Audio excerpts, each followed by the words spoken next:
आजकल social media पे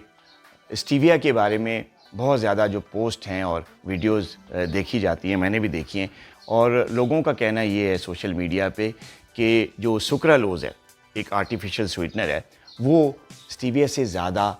बेहतर जो है वो आपको आर्टिफिशियल स्वीटनर फराहम करता है, जबकि स्टीविया इतना ज़्यादा नहीं है। और उसके लिए जो वो एविडेंस देते हैं वो ये कहते हैं कि जो स्टीविया की जो डेली डोज़ है, सेफ डेली डोज जो है वो 4 मिलीग्राम पर केजी पर डे है, जबकि सुक्रालोज़ की जो डेली डोज है वो 15 मिलीग्राम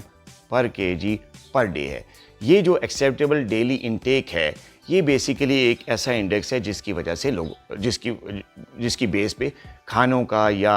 जो आर्टिफिशियल स्वीटनेस का डेली इंटेक हम कंट्रोल करते हैं, बताते हैं कि इतना इंटेक होना चाहिए। ये जो एक्सेप्टेबल डेली इंडेक्स है, ADI जिसे कहते हैं, ये स्टीविया का कम है और सुक्रालोज़ का ज़्यादा है। तो यही वजह है कि इस चीज़ को कोट करते हैं लोग मीडिया पे भी और प्लेटफॉर्म्स पे भी कि क्योंकि स्टीविया का जो डेली इंटेक है वो कम है, सेफ डेली इंटेक, और जो सुक्रालोज़ का जो डेली इंटेक है वो ज़्यादा है, 15 मिलीग्राम है, तो लिहाजा सुक्रालोज़ स्टीविया से ज़्यादा सुपीरियर है डायबिटिक्स के लिए, शुगर कंट्रोल करने के लिए, या एज आर्टिफिशियल स्वीटनर। आज मैं ये गलतफहमी दूर कर देना चाहता हूँ। आप ये लिख लें बात और ये नोट कर लें कि स्टीविया जो है वो सुक्रालोज़ के मुकाबले में मेडिकली ज़्यादा सुपीरियर है। नो डाउट कि उसकी जो डेली डोज है, safe daily dose, ADI index जो है जिसे कहते हैं, वो कम है, 4 मिलीग्राम पर केजी पर डे है, जबकि सुक्रालोज़ को 15 मिलीग्राम पर केजी पर डे है। लेकिन इसका ये मतलब नहीं है कि आपका सेफ डेली डोज ज़्यादा है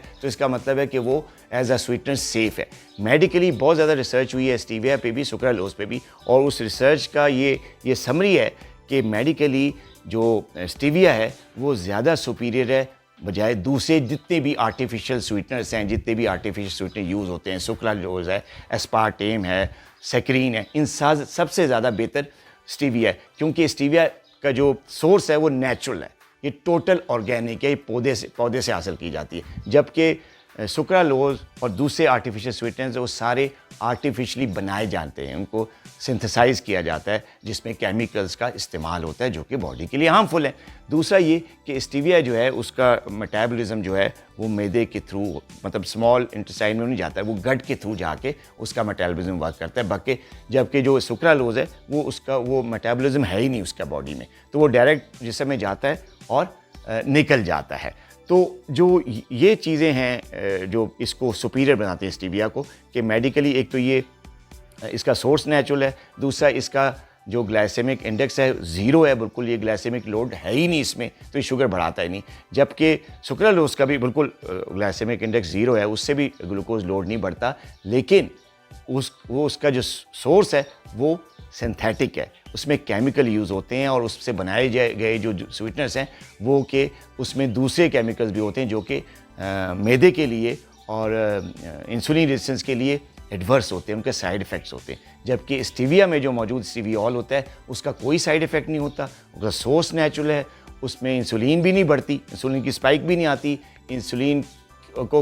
कि बिल्कुल उसमें रोल ही क्यों नहीं है, क्योंकि उसका ग्लाइसेमिक इंडेक्स, उसमें ग्लाइसेमिक लोड जो है बिल्कुल 0 है। तो जो डायबिटिक पेशेंट हैं वो हमेशा स्टीविया इस्तेमाल करें, सुक्रालोज़ या दूसरे जितने भी आर्टिफिशियल स्वीटनर्स हैं, चाहे कोई भी आपको कहे कि ये ज़्यादा सुपीरियर है और कोई भी एविडेंस दे, उस पर भरोसा मत करें। अपनी शुगर कंट्रोल करने के लिए आर्टिफिशियल स्वीटनर्स अगर आप इस्तेमाल करते हैं डायबिटिक पेशेंट्स, तो वो हमेशा स्टीविया पे भरोसा करें।